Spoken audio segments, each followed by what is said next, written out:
मिर्ज़ापुर जिले में तापमान वृद्धि होने के बाद आज हीट स्ट्रोक बहुत बड़ी लहर देखने को मिली। मिर्ज़ापुर जिले में चुनाव से पहले जो कर्मचारी ड्यूटी पर जा रहे थे, ज़्यादातर लोगों की हीट स्ट्रोक की वजह से मौत हो गई है। हमारे साथ मंडलीय अस्पताल के रहायशी हैं, हम इनसे बातचीत करके जानेंगे कि किस तरीके से अभी तक क्या आंकड़ा रहा है और किस तरीके से इनका इलाज किया जा रहा है। अभी तक क्या आंकड़ा रहा है हीट स्ट्रोक से और क्या इलाज किया जा रहा है? देखिए, हीट स्ट्रोक ऐसा तो नहीं कर सकते, लेकिन गर्मी की वजह से टेम्परेचर बढ़े हुए कई मरीज आए जिनका टेम्परेचर बढ़ा हुआ था। कई मरीज ऐसे थे उसमें जिनके साथ कोमार्बिडिटी भी थी। कई मरीज ऐसे थे जिनका कि शुगर अनकंट्रोल था, बीपी अनकंट्रोल था। कई मरीज ऐसे थे जो कि काफ़ी दिनों से, जैसे कुछ होमगार्ड थे जो कई दिनों से चुनाव ड्यूटी में लगे हुए थे, तो उनका अपना एग्जर्शन था और कुछ चीज़ें उनके साथ एसोसिएटेड थी, कुछ हेल्थ कंडीशन थी। तो आज ऐसा हुआ कि कई लोग क्रिटिकली इल होके आए हॉस्पिटल में और उसमें से 13 लोगों की डेथ हो गई। 20 पेशेंट अभी हमारे यहाँ एडमिट है।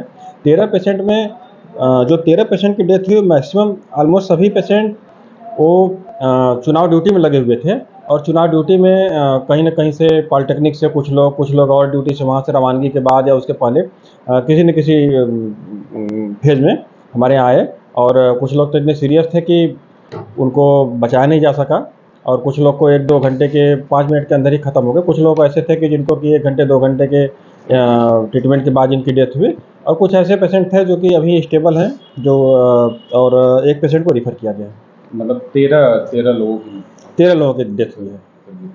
अच्छा, जो अभी भर्ती हैं उसमें कितने लोगों की हालत? एक पेशेंट सीरियस है, बाकी सारे पेशेंट स्टेबल हैं। जो अनस्टेबल थे, एक्चुअली जिस कंडीशन में पेशेंट आ रहे हैं सडनली वो उसको बचाना बहुत मुश्किल हो रहा है। हम लोग पूरे एफर्ट लगाने के बाद पूरी हमारी डॉक्टर्स की टीम और सारे स्टाफ की टीम, सारी रिसर्चेशन की सारी चीज़ें रखी हुई हैं। उसके बाद भी हम लोग पूरा एफर्ट लगाने के बाद भी मैक्सिमम जितने भी पेशेंट थे, 13 पेशेंट, उनको बचा नहीं पाए। अच्छा, अभी गर्मी भी बहुत ज़्यादा पड़ रही है, तापमान भी काफ़ी बढ़ चुका है। ऐसे में ज़िले की जनता से आप क्या अपील करना चाहेंगे, किस तरीके से बचाव करें? देखिए, 2-3 चीज़ें होती हैं यहाँ, जो 2-3 चीज़ें जो कि प्रिकॉशन ली जानी चाहिए लोगों को, जिनके विषय में लोगों को अवेयर होना चाहिए। वो पहली चीज़ तो ये है कि प्रॉपर हाइड्रेशन रखें। हाइड्रेट करें खुद को पानी के साथ और जो भी नमक का घोल या फिर नारियल का पानी या फिर दाल का पानी, ओआरएस का घोल लेकर के चले, उसको पानी में घोल के पिए।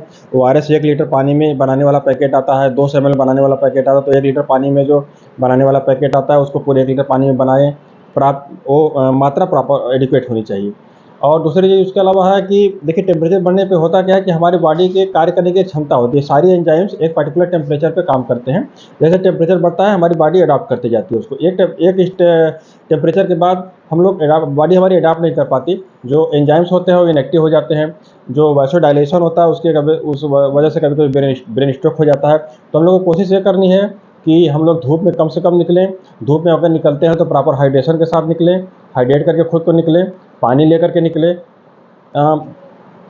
छाता लगा करके या सर को ढक करके निकलें और टॉवेल से या किसी भी कपड़े से भिगा करके उसको सर पे रखें ताकि टेम्परेचर शरीर का ना बढ़े। टेम्परेचर को कंट्रोल करना जरूरी है। तो हमारे साथ मंडलीय अस्पताल के रहायशी डॉक्टर तरुण सिंह थे, जिन्होंने बताया कि यहाँ पर 20 लोग भर्ती हैं, 1 लोगों की हालत अभी भी गंभीर है, जिन्हें स्टेबल कर लिया जाएगा।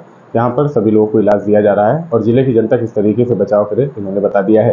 मिर्ज़ापुर से कैमरा पर्सन प्रमोद तिवारी के साथ मुकेश पांडे की रिपोर्ट।